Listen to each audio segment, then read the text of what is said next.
Hey, hey, hey, you know what time it is? It's time for the Heart to Heart Journey to Unconditional Love podcast. Yes, and I'm your host, the late bloomer. That is my co-host, Harlan Brown. And what's going on, Harlan Brown? It's What's up, another what's up, what's wonderful up, what's day. What's up? happening? What's happening? Oh, nothing, man. Just, it's been great getting back to doing this podcast. But again, Yes, I got a shameless plug first. I know we talked about it before, but we got yes. the MEW scholarship shirts. We were Got them. fortunate. Yeah, we were fortunate enough to give about 7 scholarships this year, over $20,000. I know I said that in the podcast before, but now we got the shirts. If you want to support, please give us your size, give us the colors, and everything, and we'll make it happen for you. It's for a good cause.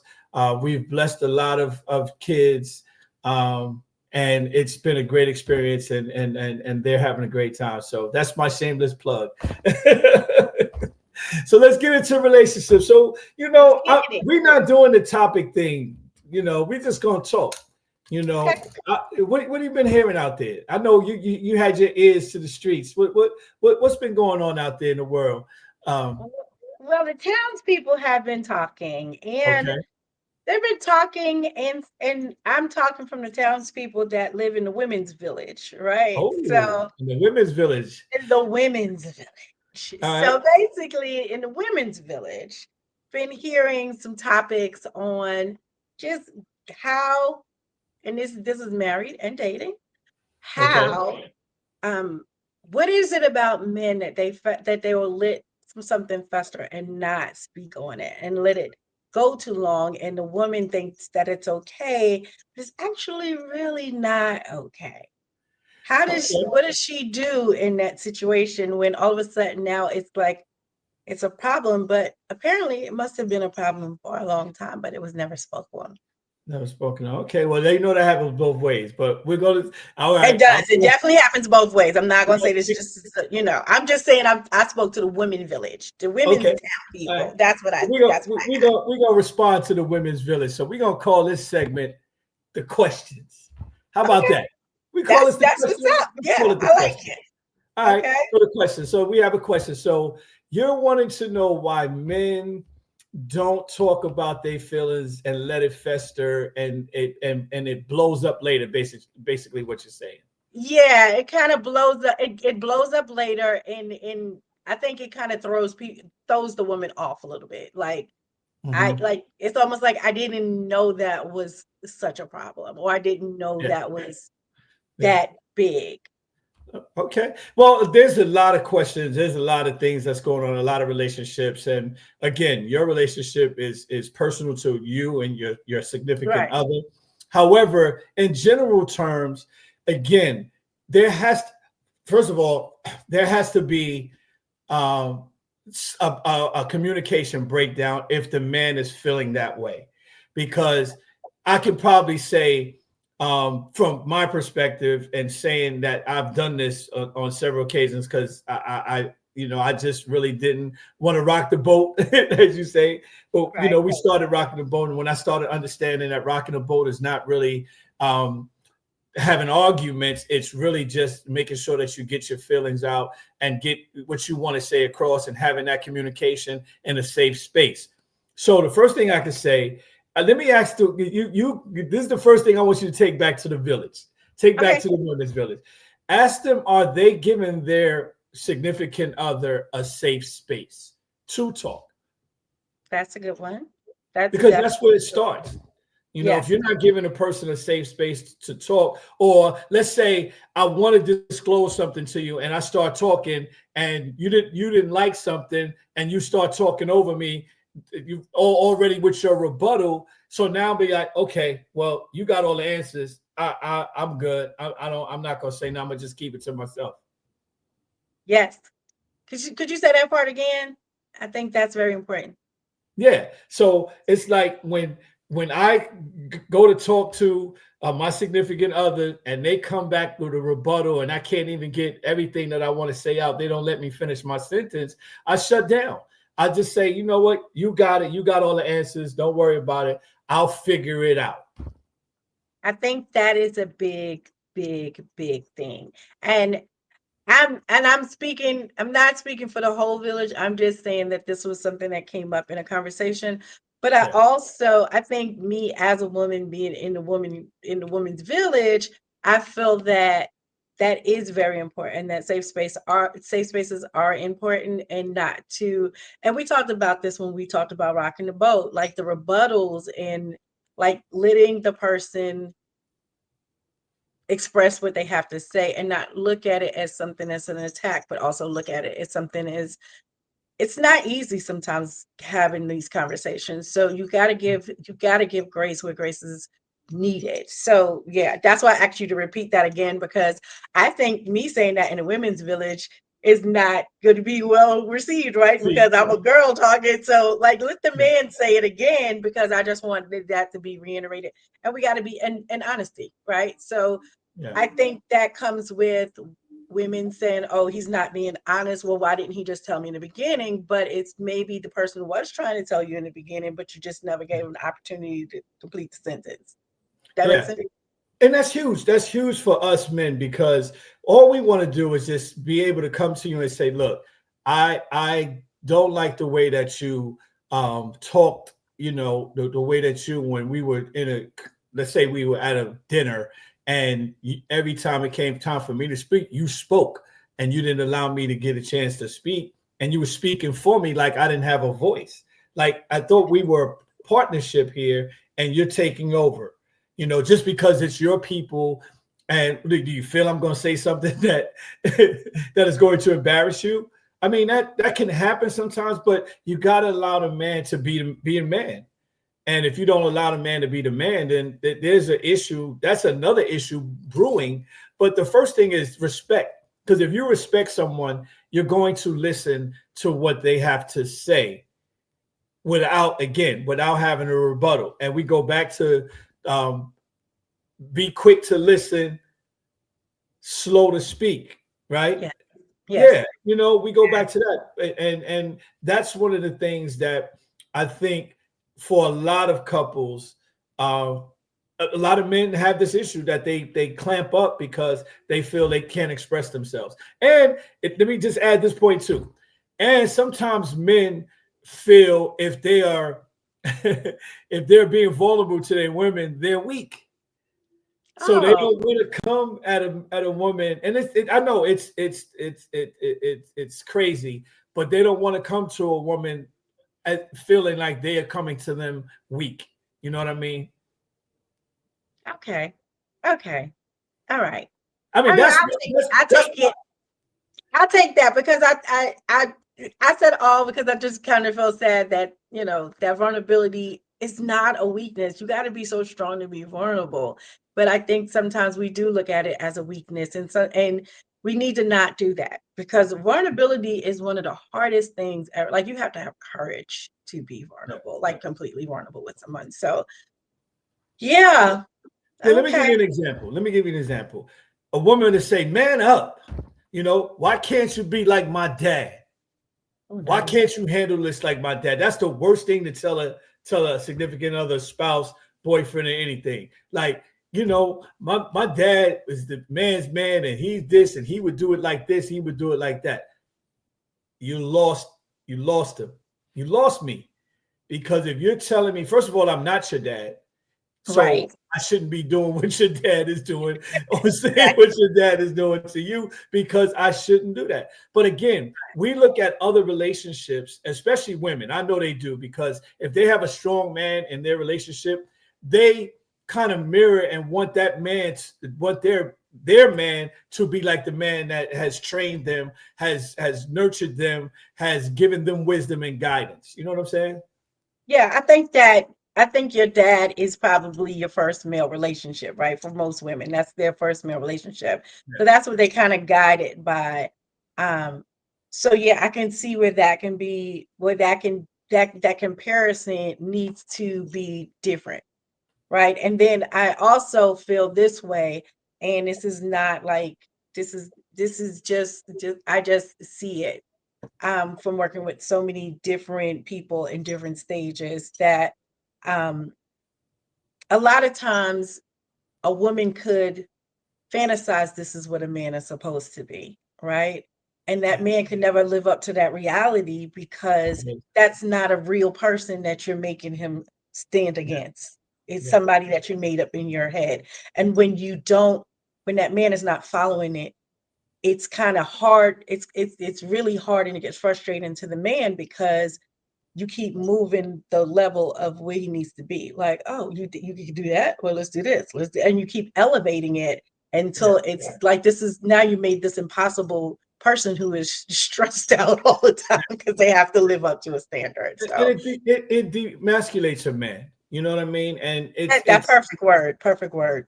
Yeah, it does. And again, you know, you men, this is to the men. You have to feel comfortable within your skin and don't let that bother you.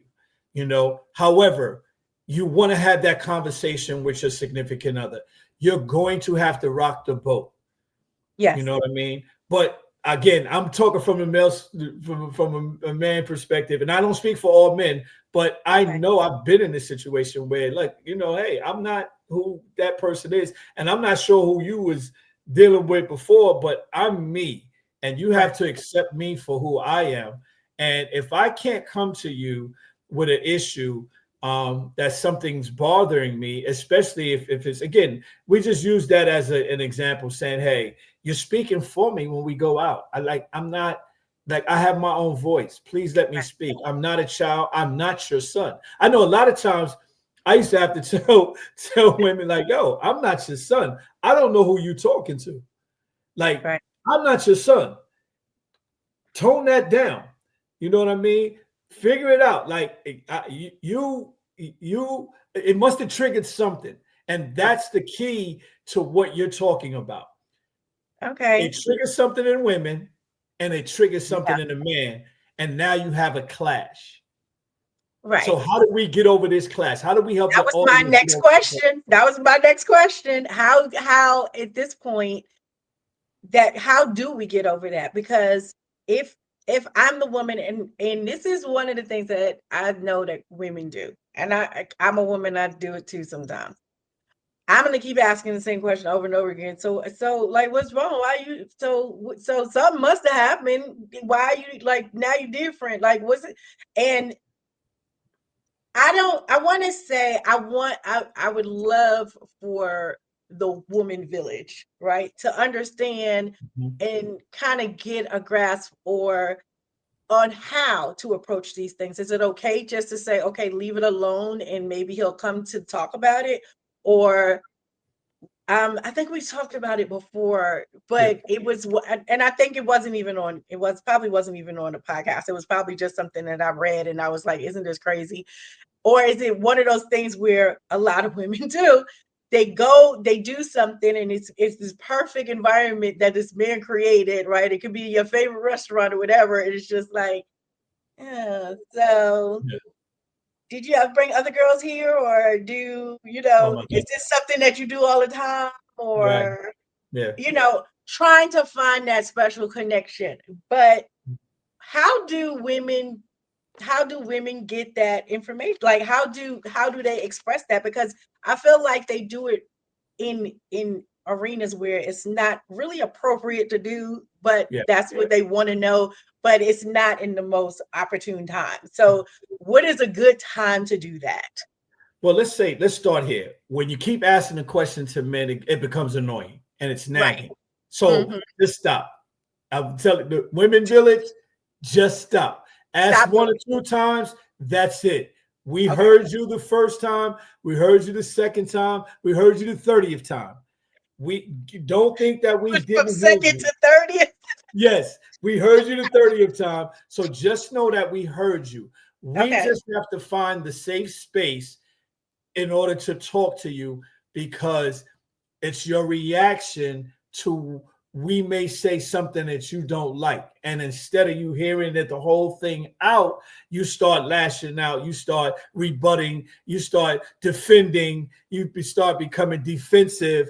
And that it doesn't create a warm, safe space environment to finish the conversation so that the man can feel like he's wanted, worthy of having a conversation, and he can be vulnerable.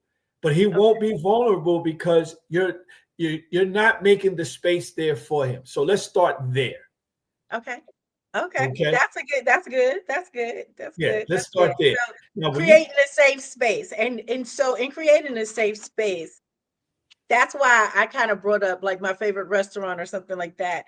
But it yeah, always starts wrong, right? Like, so did you bring like so it starts sarcastically sometimes, or it's like a joke, ha ha ha, but yeah, it's actually somebody like staring at you to see if you flinch. yeah, yeah, Right? yeah, yeah, So, and I think sometimes we may think that's a safe space, right? Because we're, out in public, this is yeah, something that you planned. And then instead of it going how we think it's going to play out in our heads, right? Because we think, oh, he's comfortable now, he's relaxed, he loves me at this moment because he did all of this. So now yeah. I can pounce, Yeah, right? you can go in. Yeah, Right. And so that's not cool either. Like that's just it's just not cool because yeah, that's not the time or the place for it's it. not. Now, So could you give us an example of how to create a safe space? Is it, yeah, I don't know, on a yeah, walking trail, or is it if we're already talking about something that we can just kind of roll right. over into it, or how Yeah. does that happen? Oh, well, I gotta have a scripture. Okay, yes, yes, yes. Let's get the I gotta scripture. do a I'm scripture. sorry. So I'm thinking of this. I'm thinking of Matthew 7:7. Can you read that for the audience there for us, Harlem Sure. Brand? Ask and it will be given to you.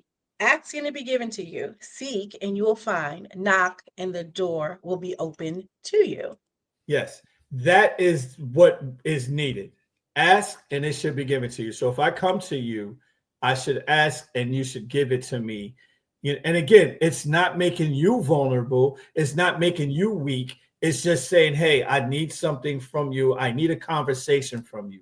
Yes. I'm knocking on your door. I'm being courteous because I can kick the door in. Right. But And I'm that's the knocking thing on that the I'm door. trying to like avoid, like the kicking the doors in type of thing, because Right. you can't hear in those environments. You don't feel safe and you're already tense. It's fight or flight, right? And Yes. 9 times out of 10, it's like I'm gonna argue, then I'm gonna fly anyway. I'm out. Like, Right. so how do we, like, that's what I'm saying. We definitely need that. We definitely Yeah. need not kicking the door in. So So yeah, I'm sorry. first of all, let's the main thing is I know couples don't want to do this because they're heated in the heat of the moment, whatever. But take a second and pray. Take a second and just say, God, just give me the words to say. Give me the words to respect my significant other on both ends. Both of y'all should be praying. Again, a Yes. family that prays together stays together.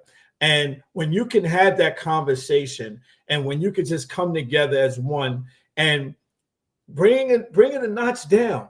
I know you may be heated, then that might not be the time to talk. Right. Calm down. And I know what the problem, I know what women are going to say. Well, when is it going to be a good time to talk? Because every time I come back, it's not that. But when you coming at them like, yeah, when is it going to be a time to talk? How you going to do this? We need to talk about this. We got to get this out. That's not the approach. The approach is, again, kill them with kindness. Love is kind, love is patient. Right. And you have to have patience for her, and you have to have patience for him, and it's vice versa. This is not just about the women, men. Just letting you know, this is Right. about both parties doing the same exact thing. Yeah. And again, we talk about this all the time. Remove yourself from yourself. Be a good listener, and you'll learn a lot. And I'm gonna tell you, and if you don't understand that, go watch the beginning of a movie. It'll come on, it'll say, silence is golden, right? Right. Put your phone down. Turn it on silent. Put it away. Put it away. Don't it could because I get turned off when I'm saying something really serious, and my significant other or girl, whatever, just like, I'm like, yo, come on, like that's not right. And I know our time is up. Oh my God, this is good. This is good. I love Oh this my new God, we format have we some have. times. Okay. But Yeah, but we can yeah, well, let's bring it on home for them. So okay. your question, hopefully the question was answered. I think so. I believe the question was answered because I think what I got was like we have to have safe spaces. We can't just automatically pounce. And I think the pouncing is the big issue, right? Stop pouncing. And the be patient part. Ask, right? Ask. You like you said, I heard you the first time, I heard you second time, I heard you 30th time. Yeah. I just haven't found that time or that space where we're both even killed. I can have this conversation where you can receive what I'm saying.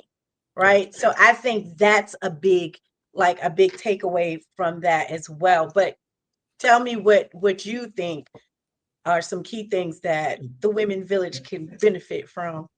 And I'll say this, you know what? My dad always told me, and I might get the saying wrong, but music soothes the savage beast. Mhm. Put on a record, put on a CD, put on something and dance.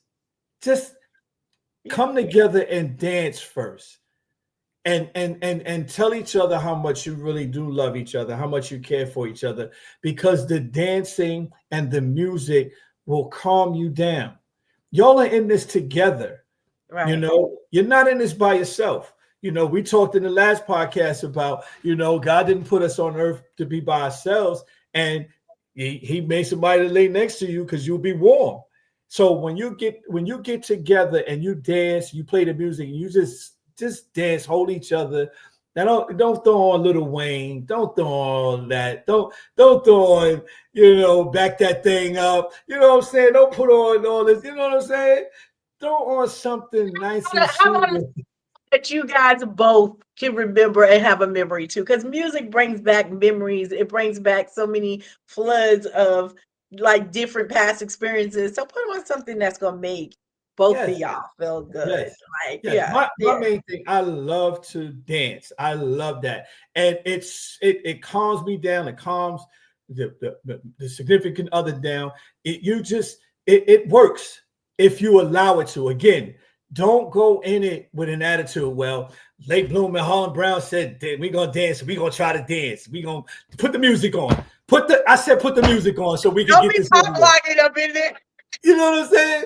Right. Not like that. Like you have to want this because you want your relationship to work. You Yes. want it to be where it does work. And I know we way over time. I like the new format, but we got to figure out this We time having thing. fun. I This is loved it. good. I This is loved it. good though, Yeah. but I love it. So that'll be my last words on that. I hope the audience could understand that and learn from that and take something from this, because that's what we want to do. We're trying to build the kingdom. We're trying to make sure that that families stay together, that significant others stay together, fiancés stay together, and it's just you got to be into one another. You know what I mean? So yeah. So I'm gonna do what I do as I always do. You know what I'm saying? The way to end the podcast, and it's trying to do something will keep you in your same place, but when you actually do something, your place has no limitations. I am your host, the Late Bloomer. That is my co-host, Harlan Brown, and we'll see you next week. See you next week.